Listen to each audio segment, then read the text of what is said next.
Hi everyone, good morning. Let me introduce myself. My name is Mithilesh and you can call me GS Helper. I'm here to talk about. Recently, US troops departed from the Bagaram Air Base.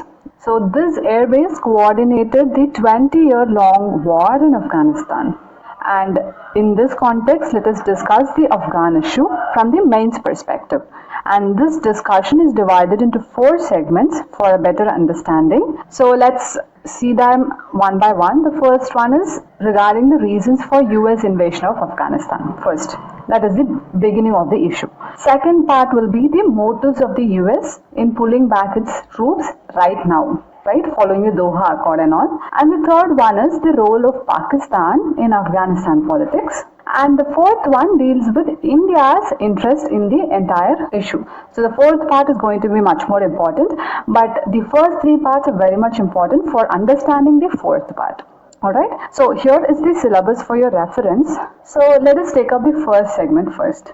Reasons for the US invasion of Afghanistan. See, the history of Afghanistan, especially between the period of 1970s to 1990s, it has witnessed large number of internal conflicts within the country, that is within Afghanistan. And this internal conflict began in the year 1978 between anti-communist Islamic guerrillas and the Afghan communist government. And note that till that period, these issues was seen as a intra-Afghan conflict only. But the real problem began when the religious fundamentalist groups within the Afghanistan, which is the Taliban, started to rule Afghanistan from the year of 1996. So following that, on 11th of September 2001, the attacks in the America killed nearly 3,000 people. You may remember the Twin Tower attacks, famously it is called. And it was identified that Osama bin Laden, who is the head of the terror group Al-Qaeda, as the person behind the attack. And the Taliban group who ran Afghanistan protected bin Laden.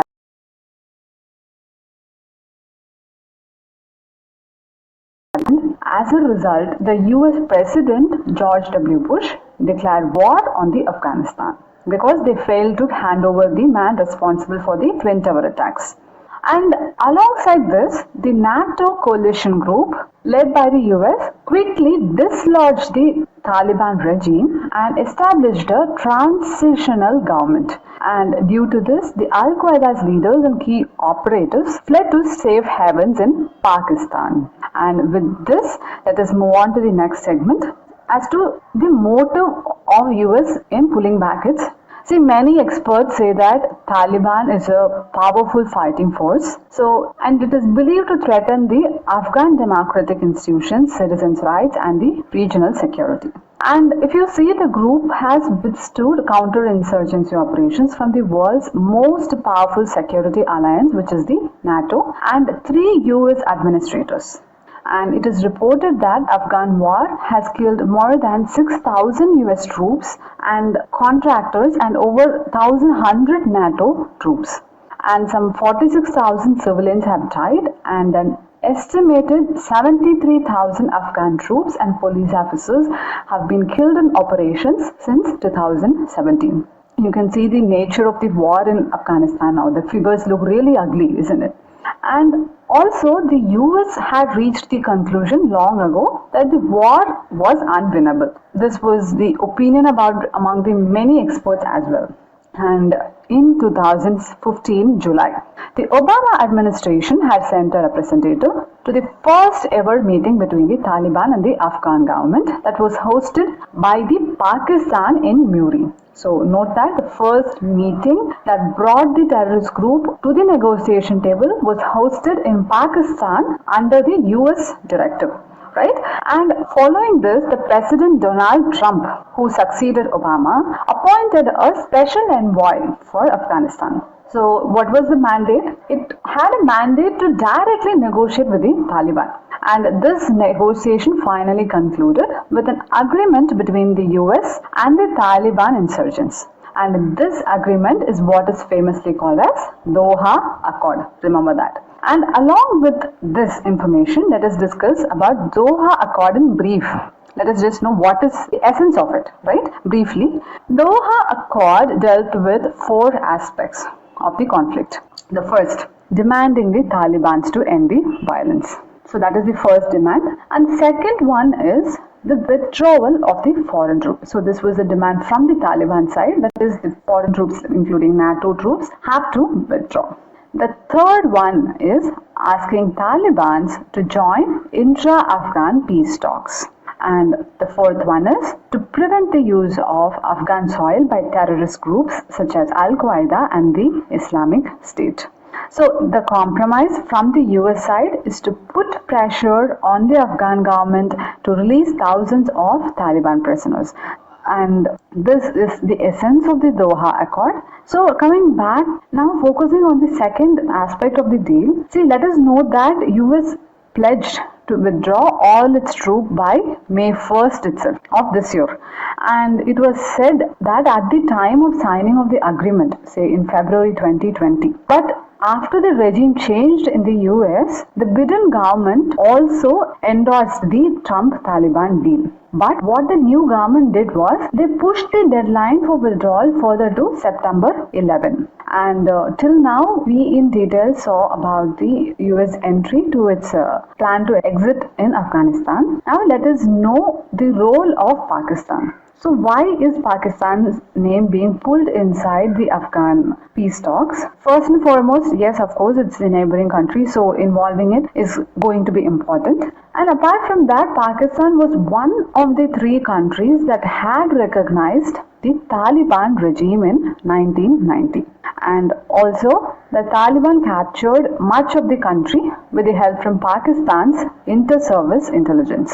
And even after September 11 attack on the US, the Pakistan government continued its support to Taliban. And remember, we earlier discussed that a transition government was formed in Afghanistan after US and NATO invasion. And as a result, the terrorists fled to Pakistan. They sought refuge from Pakistan and Pakistan provided it. And during these times, the Taliban regrouped, they raised money, they took recruits and they planned military strategies. All this took place in Pakistan soil and they staged a comeback in Afghanistan.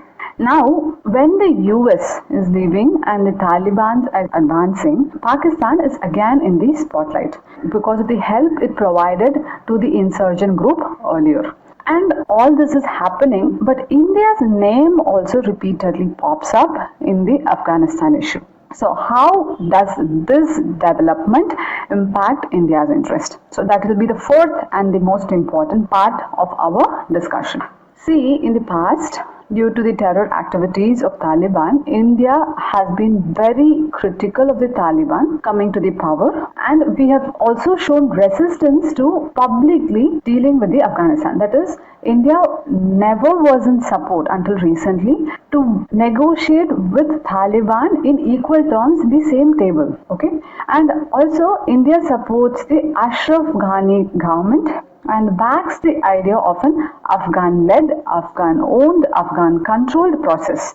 But at the same time, news reports quoting a Qatari official mentions that India made contacts with the Taliban in Doha in recent times. And one must be surprised in the sudden change in the Afghan policy of ours. See, this is because ever since the US began pulling its troops, Taliban have made rapid territorial advances. They are taking up control in major areas. And according to the Long War Journal, by the month of May, Taliban had controlled only 73 of the Afghans' 407 districts. But right now, the number of districts is 68, and this advance is just achieved in 2 months. Hence, India's move in engagement with Taliban is seen as more of a pragmatic approach. But why India is more worried about this situation? See, India has 3 critical areas in dealing with the Taliban. One, protecting its investments, which run into billions of rupees in Afghanistan. Because we wanted to have a good relations, we invested a lot of money in Afghanistan. Alright, so that is one reason. And the second, preventing a future Taliban regime from being influenced by Pakistan. So during the course of discussion, we made it very clear how the insurgent group took refuge in Pakistan and regrouped itself and came back. Pakistan is not a friendly state of India. So Pakistan, when it can nurture a terrorist organization in its soil against one neighbor, it is also a possibility that it will nurture the terrorist organization against a not so friendly neighbor, which is our country, which is India. And even time and again, India has been very vocal and about the problems that Pakistan is causing to India regarding terrorism. So that is no secret, right? Third reason why India has interest in the Afghanistan part is that India is trying to make sure that Pakistan-backed anti-India terrorist group do not get support from the Taliban. So the second point is about the terrorist group getting support from Pakistan, and third point is about terrorist group getting support from Taliban. So it is more of a security question that India is worried about in the Afghanistan. So in the vicinity, India does not want any more problem apart from Pakistan. And If you like the video, don't forget to like, share and do subscribe A to Z class for more information regarding GS.